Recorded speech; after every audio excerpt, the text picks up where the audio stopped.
Shalom. This week in the land of Israel, we will be concluding the book of Vayikra, Leviticus, with the reading of its final portion, Parashat Bechukotei, beginning with verse 3 of chapter 26.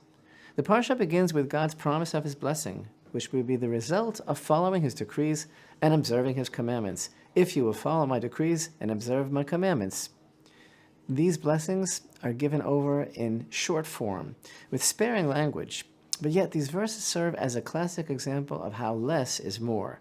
These 13 succinct verses express the fulfillment of every possible need and desire for an idyllic human life experience, everything to hope for, a vision of a perfect future that includes health, prosperity, peace and security, happiness, victory, spiritual fulfillment, healthy self-esteem, and clarity of purpose, all guaranteed from heaven.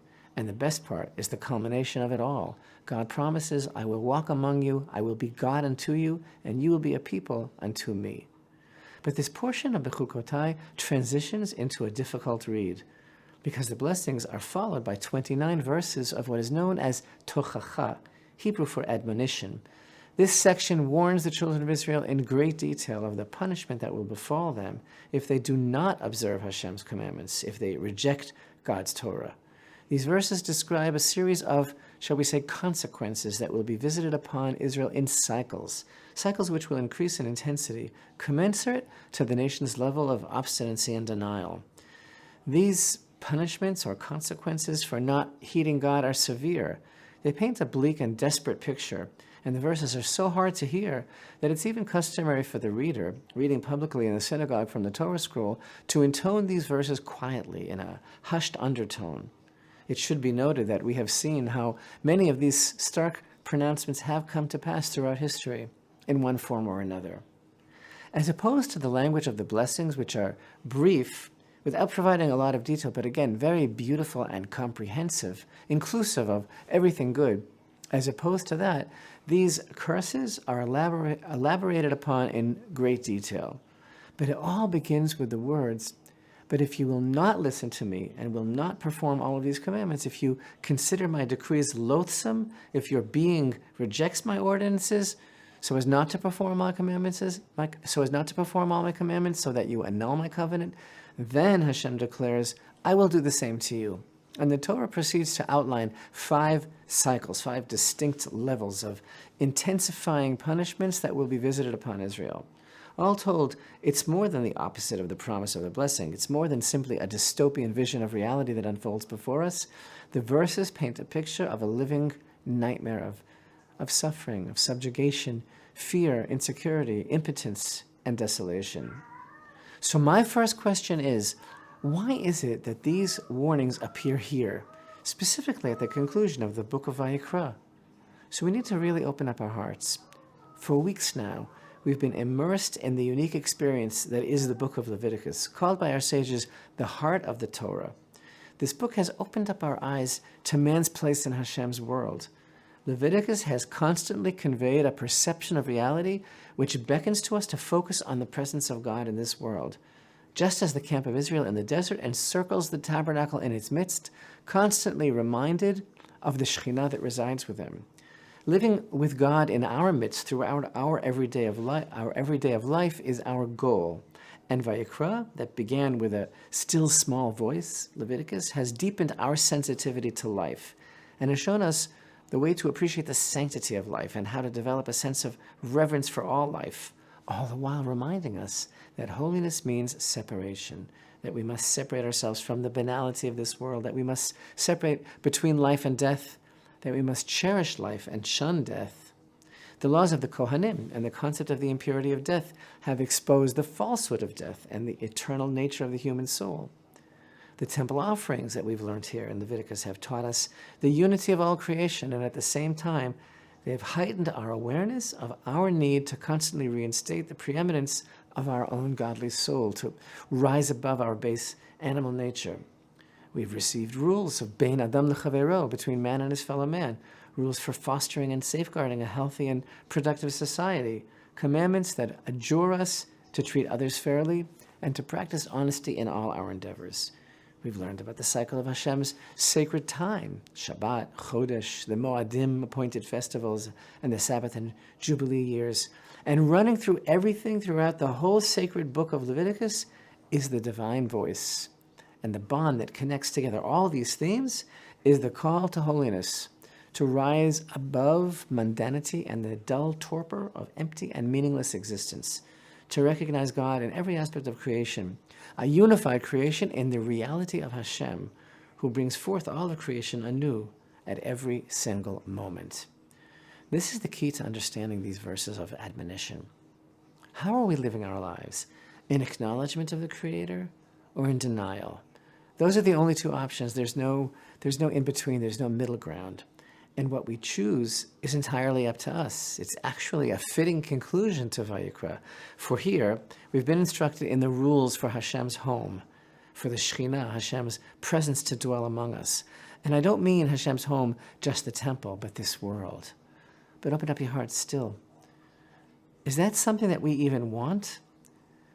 Do we want Hashem? People have so many issues about God. They don't believe in Him, or they do Him a big favor, and they're willing to believe in Him, but it's hard for them when He doesn't behave Himself, when He doesn't meet their expectations for how their God should act, or when He demands too much. But the whole point here is that He does believe in us, and life is rarely on our terms because we are part of God's reality, which is something so much bigger than the little world that we think that we've built for ourselves. Our reaction to these verses is directly related to our conception of God. Who is He to us? Do I really believe that there's one God, the Creator, and the entire goal of my life is to know Him? Or is my belief in a God simply an insurance policy just in case He really exists, my fail-safe? Is my whole need for a God in heaven just simply, please God, take care of me? Or is this about a real relationship? Because what if it all means something, and life means that we are given an opportunity to accept responsibility and take an active role in changing this world for the better, as partners in creation, truly free to serve God. The consequences of our own life choices are not God's doing, but ours. But it's so convenient to blame everything on God. But the truth is, it's no use blaming Him, because everything is up to us and dependent upon man. So open up your heart in the deepest way. Hashem is not warning us of what He will do to us. He's neither vindictive nor is He out to get us.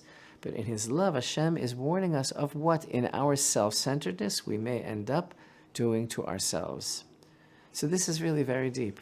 And the most disturbing aspect of the intensifying cycles of retribution as they continue to spiral out of control is the expression that's first mentioned in chapter 26 and verse 21. If you behave casually with me, and continuing throughout the cycle, Hashem says, if you behave casually with me, then I too will behave towards you with casualness. And ultimately He states that if we continue behaving casually, I will behave towards you with a fury of casualness. What does it mean casually? What does it mean to behave casually with God? On the simplest level of understanding, this casualness expressed by the Hebrew word keri implies more than just a casual attitude, but rather an attitude that the universe is casual, coincidental, happenstance, meaningless, even accidental. Things just happen. And if we think that things happen naturally, accidentally, Hashem is warning us that our universe will respond with an accidental, natural fury. And who are you going to blame if you maintain that all things are meaningless? Classic measure for measure.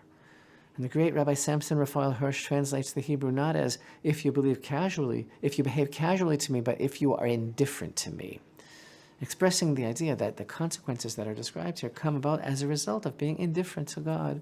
Behaving casually towards God also means that we're willing to keep our agreement with Him, just as long as His commandments don't happen to interfere with our own interests and our own plans. And whether we understand this word keri as something coincidental or accidental or trivial, as if Hashem is saying, if you treat me as happenstance by chance, then I will respond with happenstance, or whether we understand it as if you treat the commandments as a temporary concern. The key is this word, keri, mikre. Mikre means something coincidental. So open up your heart in the deepest way ever now, deeper than ever before. Mikre, coincidence, is also the secret of Hashem's archenemy Amalek. Amalek, about whom Hashem himself swore an oath that he wages an eternal battle against Amalek in every generation, as we find in Exodus chapter 17.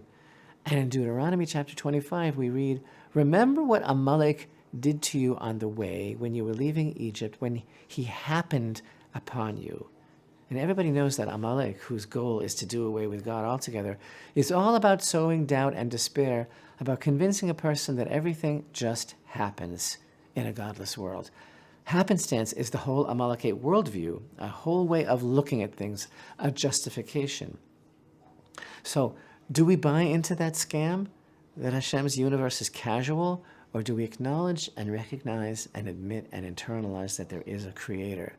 And nothing is haphazard, nothing is carry, nothing is casual, and there is nothing else but Hashem.